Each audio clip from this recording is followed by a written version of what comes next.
Hello and welcome to today's webcast with Freemelt, where CEO Daniel Gidlund and CFO Martin Granlund will present the Q4 Interim report for 2023. After the presentation, there will be a Q&A, so if you have any questions, you can send them in via the form to the right. And with that said, I hand over the word to you, Daniel.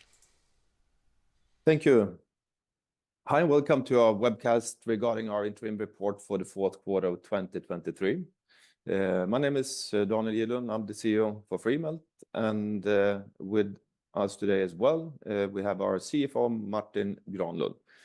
So what we will do, we will share some highlights and the key areas of interest from Q4. And in the end of the session, we also open up for some questions as well. So let me quickly recap on who Freemelt are, if we have some new people joining today. So the company was founded 2017 by 6 founders with extensive knowledge of the additive manufacturing industry. We are currently around 40 full-time employees, mainly focused on the technical side, but we're moving more to the commercial side as well. The first machine was developed and introduced to the market only 2 years after the company was founded. And this is a research machine. And since then, despite the fact that we had a bit of a bumpy start with the pandemic, we have sold as many as 23 machines globally. We have 15 in Europe and we have 8 in the US. Our ambition, though, is to take a stronger position, actually take a leading position within this specific technology, electron powder bed fusion, which is called, where we currently are number 2. And in our 2030 strategy that we launched last year, we aim to become the number 1, and also then it should generate that we have a turnover of 100 million euros. The industry or the technology that we are in, it's a growing, substantially growing industry. So it's a CAGR of 25% until 2027, and it has been for many years. I think it's also important to highlight that this is a very fragmented industry with just a few common standards and too many maybe closed ecosystems. So Freemelt's DNA, I think it's also important to highlight, it's really true open source. And we believe that collaborations between both peers and customers is important now to bring further value to the end users and therefore accelerate the growth further within AM as well. If we then zoom in on Q4 2023, it was a very intensive, exciting, and also rewarding quarter for Freemelt. So let's zoom in on a few of the highlights. Freemelt has for, I would say, the past 3 years worked closely then with 2 industrial partners to really make sure that the industrial offering that we are developing also then meet the expectations, and especially when it comes to the mass production application. So therefore, it was very pleasing and also rewarding to the team to see that a Fortune 500 company really gained trust in Freemelt's unique technology, which we call eMelt. And this is a customer that will use eMelt for serial production of tungsten components for various applications. So very exciting and a key milestone for the company. The next key event was also then a launch of our 3rd machine since 2019. So again, as I said, we have a lot of focus on technology development. We now have a complete offering, all from material research to application development and mass production. So this was the eMelt ID, which is for application development. So also a critical milestone, and this will launch during Formnext, which is the largest exhibition during November last year. Then, as I mentioned before, if we're going to really make a change in this transformation that the industry is going through, I mean, we can do as much we can ourselves, but we really need to collaborate. And this is also the intention with putting the research machine out first. I think this is a good example with Texas A&M, so a US university that also invests a lot of time and competence in tungsten, but also titanium. So here we have agreed an extended collaboration where we together support Texas A&M to industrialize additive manufacturing for the US industry. Then it's of course also a good receipt, I think, when we start to get repeat orders. So IHI Europe, we actually have had as a customer for quite a few years. They do, it's a Japanese company, global company, and they do a lot of research now within titanium aluminide applications for aerospace engines. And here they have added their second machine to really intensify that research work as well. So also good to see that we can meet the industrial side of research demand as well, and expectation. During Q4, we also intensified, I would say, our market intelligence really to build up a more strategic pipeline also regarding our industrial segments. Now, when we have 2 machines that will be ready for the market now from Q2. So that's something, of course, now that we zoom in on specific then segments that we have a focus on, valid for the materials that we work in within tungsten, within copper, and within titanium. And then last but not least, I think it's also very pleasing to have Victor Falk on board. So as a company, we're trying to move more into the commercial side as well, and to establish an empowered, let's say, operating model where we have a regional sales, service, and application responsibility that is close to the customers and therefore can make the right kind of decisions depending on their respective situation in the region. And Victor has a long experience from the industrial side as well. If I would then deep dive a bit about the breakthrough agreement that we had regarding eMELT. So as I mentioned before, this is it's a large company. It's also a very experienced company in regards to additive manufacturing, which I think is also important for us. It's important that we start to work with companies that really has tried out additive, has set up a production process based on additive as well. And this company is specialized in tungsten, which I would say that Freemelt, we have done extremely good progress during the past couple of years. I would say that we have a leading position in regards to tungsten and the how to print tungsten from productivity, but also from a quality point of view. The main reason for this customer, which is already using additive, is to increase their productivity and to then, of course, optimize the cost per printed part. And at this stage, I mean, we have started this collaboration and engaged of this agreement. And what we are doing as we speak is really now to integrate our eMELT technology into their manufacturing process to really optimize this setup that eMELT can then deliver the maximized value for the client as well.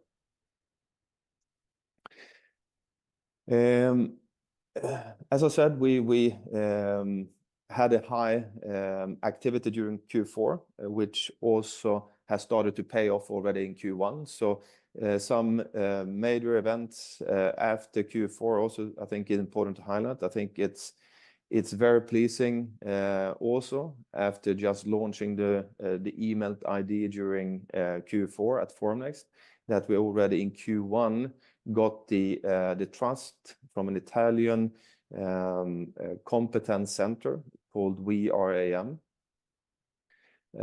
We also got an order from one of the most experienced universities in regards to electron beam melting, which is the University of Sheffield. So this is a Freemelt 1. And as I said initially as well, I mean, we we're trying to really collaborate with all our customers, and as more customers we get on board, and we also trying to emphasize that they should collaborate between themselves. We also then, of course, will identify new kind of opportunities for this kind of technology for the industry. What we also have done during Q1 is also to strengthen our Americas organization on the commercial side. This North America is a key market for us. It's a lot of activities happening there within those key segments that we focus on. And then last but not least, coming back to what I just said about collaboration, we also had our second user forum, so Freemelt One users. So I think this is also quite unique that you collect all different kind of users that you have from different companies, and they openly share their kind of success and progress from an electron powder bed fusion perspective, and Freemelt as well. So also something really unique and highly valuable to take part of. If I should just quickly then zoom in, as I just mentioned, about this eMELT ID customer, VRAM. Important to highlight that the northern part of Italy has been a pioneer for many years in regards to innovative manufacturing. So they were actually, I would say, the forerunners, if you go back maybe 15 years ago, to really start to print in orthopedic implants, for instance, or even in the aerospace engines to turbine blades. So there is a lot of experience when it comes to additive here. And VRAM, their role now in the Italian industry, they will work closely with industrial customers in Italy to really identify new kind of opportunities to be even more innovative how to manufacturing metal parts. And they also do have a lot of experience when it comes to electron powder bed fusion as well, which I think is also extremely helpful for us in this case. And then together we will then engage towards the end users. So VRAM will work with more the application development, and we will then provide the systems that can then mass produce those new applications that has been developed and identified with VRAM.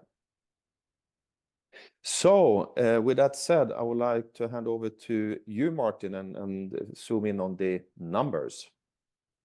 Thank you very much. So it's a pleasure for me to deliver my fourth quarterly update and my first year-end results update for Freemelt. I've been here since March of last year.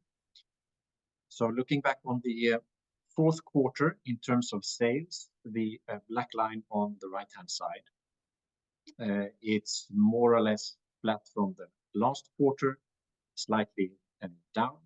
And as you can see, it's been quite volatile for the last 5 quarters. And this is, as we've talked about in the past, that it's difficult to predict and to plan for when different orders come in, as Freemelt One is most of the time part of a tender process. And tender processes can be quite lengthy and cumbersome and difficult to predict. So it's large deviations between quarters.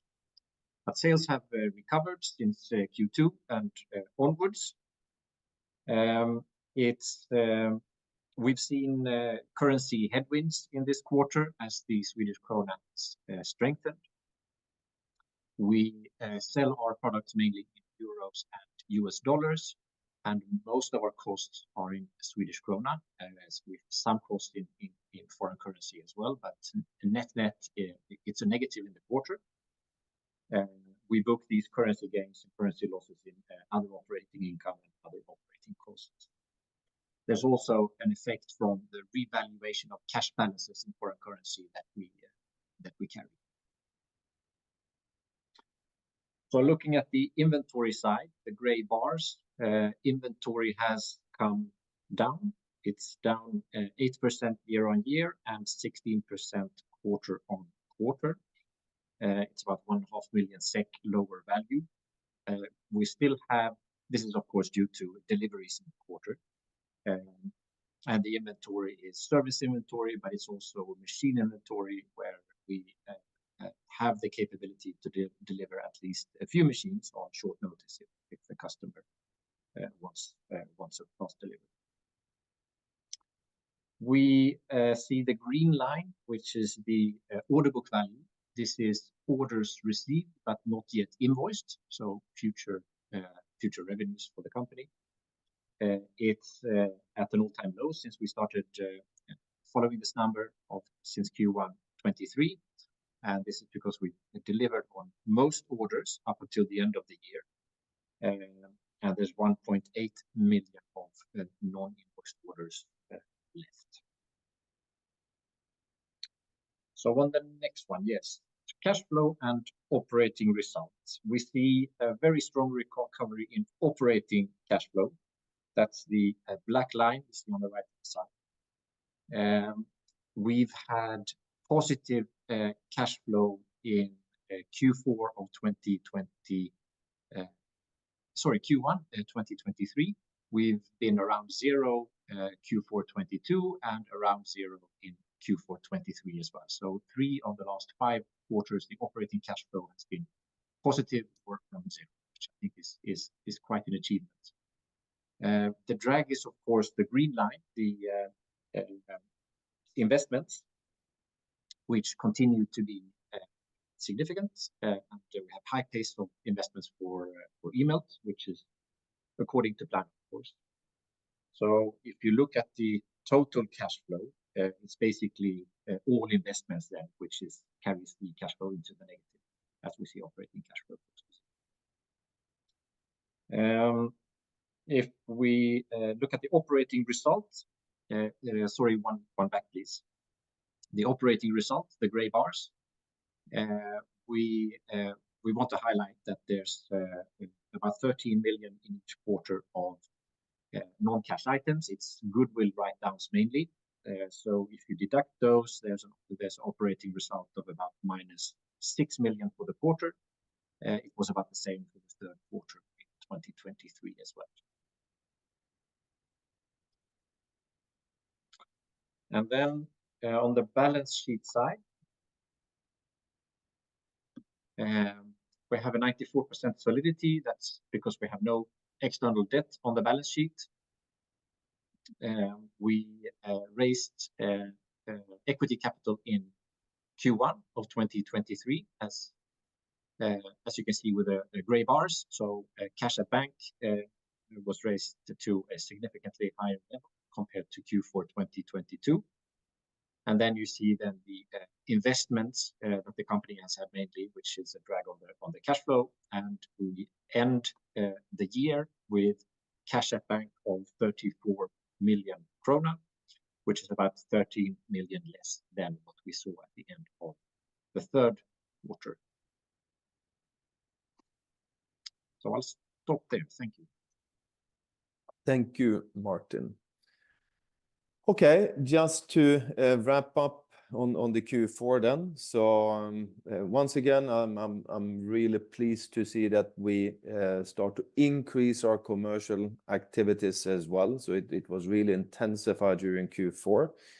One big part of that was also due to Formnext, this huge trade show where we had the opportunity to meet a lot of customers and of course potential customers as well. And as I mentioned before, we have also now started to work more proactively with market intelligence, mainly for the industrial side as well.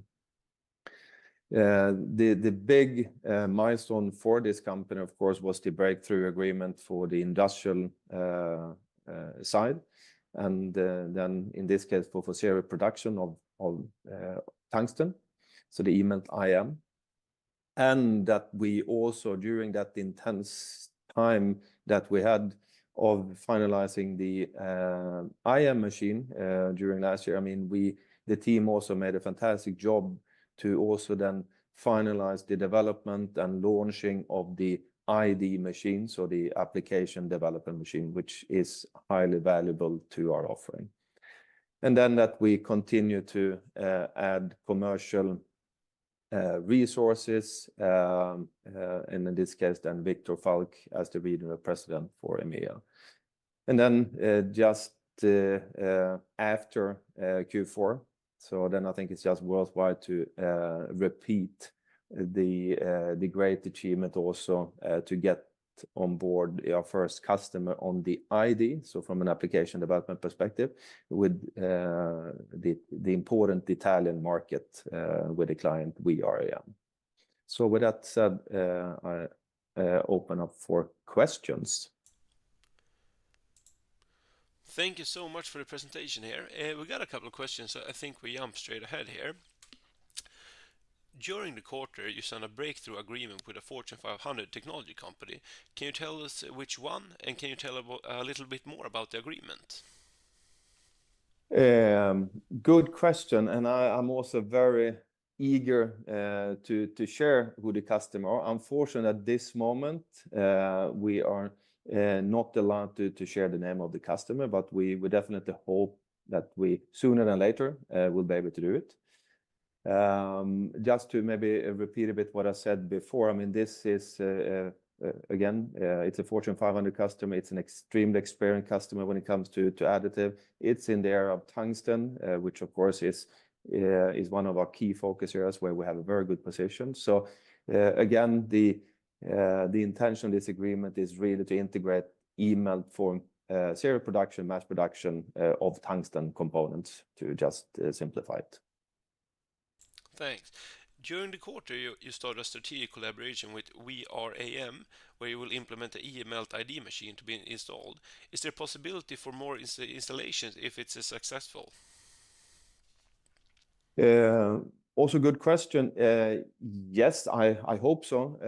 With that said, I would say that VRAM, they are not setting up for mass production. They will mainly work with application development. Maybe they will also work with product certification and some small scale production. So maybe before the demand of the mass production of the applications development come aboard, they can start to do some sort of low scale production. So, and in that case, definitely we hope and expect that we will see a few more eMELT ID machines into the facility. But again, just to be clear, the Freemelt will sell the IM, so the mass production machines, to the end users in the end. So that's really how the let's say collaboration and the if you call it business model will look like. What is included in the order book figure of 1.8 million SEK? Is it future lease payments for the leased Freemelt 1? Maybe Martin, you can answer. Yes, exactly. So as you might recall, we have an agreement with IHI where they pay over time for one machine that we delivered during the fourth quarter. And this is an agreement which extends over a little bit more than 2 years. And this is the main part of the figure that you see in the 1.8 million. Thank you. Other external costs were higher due to increased investments in the quarter. Could you elaborate on what portion of the increase is recurring versus temporary? On the external cost, we have elevated costs. This is due to the investments we do in our products, and especially in eMELT. The costs are activated in the balance sheet, so you also see a positive number on the revenue side. So please be aware of this. So the elevated costs are then neutralized by the elevated income, and it's activated in the balance sheet. And as the eMELT project sort of finalizes, we should see all else equal that costs will come down. Thank you. Considering the workload required during the initial phase of processing an eMELT order, what is the current capacity like? How many orders can be effectively managed simultaneously? I think it's also difficult to say like that, because I think it's really depending on where the customer is coming from. But and also on the other note, I would say what's important to highlight that we will be a bit, let's say, cautious now when we start to penetrate the market with email, because I think it's extremely important that we start off in a good way and don't, let's say, over-deliver and then under-promise to the customers. So, of course, in the end, we need to make sure that the machines that we put out there in the market, that we can give them the full attention and care, because I think we just need to of course admit and understand it will be a lot of feedback on the first machines as well, and then we need to tend to that in a good way. So I think during 2024 we will let's say we will be able to deliver at least, I would say, let's say between 5 and 10 machines, not more, and that's a careful decision made around that as well. So, but again, coming back to the question, to answer the question, I mean, it's difficult if you have a customer coming from let's say a traditional technology, and then they have a process set up for the traditional technology, then it requires a bit more of adjustments to set up the additive process. If you have a customer with laser machines, then you know it's a bit short kind of process. And if it would be a customer that do have electron powder bed fusion technology, then of course it's a shorter process to get in as well. So again, it's really depending on the starting situation there. Thank you. The order intake for Freemelt 1 in 2023 was lower than the one in 2022. Could you elaborate on the primary reasons for the decline? Sure. As Martin also alluded to in his section as well, I mean, these are all universities, research institutes. It's quite a long sales cycle. It's public tenders, and therefore it's quite an erratic sales, and it's difficult to really forecast as well.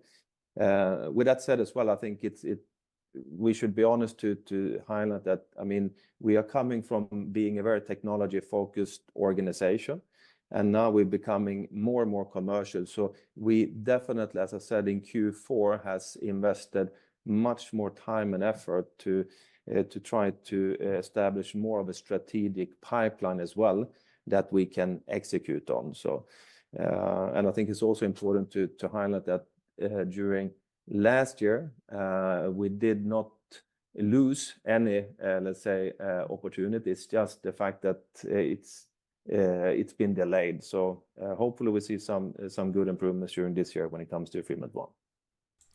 Thank you. What strategies have been implemented to enhance the order intake in 2024? I mean, the strategy is, again, maybe I've been repeating myself, but to become more strategic when it comes to pipeline or leads management. So again, we have used market intelligence during Q4. We have also then really trying to build up much more of a pipeline to harvest on now. And then secondly, I mean, we need resources to harvest on this. So of course, it's to invest in commercial resources so we can knock on more doors, and we can also introduce Freemelt as a company to the market. We're still a fairly new and unknown company in some markets, so we need to really market our brand and also educate the market about the benefits with ePBF as well. So, I mean, the strategy really is to intensify the commercial side of the business during this year. And then, of course, I mean, coming to volumes, I mean, the big volume business for us will be the industrial business, because if you take the research side, I mean, from Freemelt 1, it's a very transactional business. You sell one machine, and it can take everything from 6 months up to 18 months to get one deal. and then it's pretty much no aftermarket. When it comes to the industrial side, first it's volumes of machines, and then it will also be a recurring business in aftermarket. Thank you. Are you currently working on any more collaborations? We definitely, I mean, collaborate a lot with our universities, so our Freemelt One customers. We of course are seeking for the right type of partners as well to collaborate in both various, I would say, segments, but also various geographies as well. So that's definitely something that we are looking into. Thank you. What sets the eMelt ID apart from the other models in the eMelt family? eMelt ID. eMelt ID is actually developed based on eMelt IM. So to really simplify, I mean, it's the same core technology, and the main difference is that eMelt ID do have one build chamber, and eMelt IM has 4 build chambers. So eMelt ID is mainly for application development and also call it small scale production. But I would say it's the one build chamber that is pretty much the only difference to eMelt IM. Thank you. Moving on to the last question here. What milestones should investors look out for in the coming quarters? Yeah, good question. I think we are turning now into more commercial activities. So again, coming back to what we have really intensified during Q4 to build up this pipeline. So I would say it should be to zoom in and focus on to see some sort of results from the harvest on the pipeline. Thank you so much for the presentation here today, and thank you for asking all questions, and good luck going forward. And thank you all for tuning in. Thank Thank you.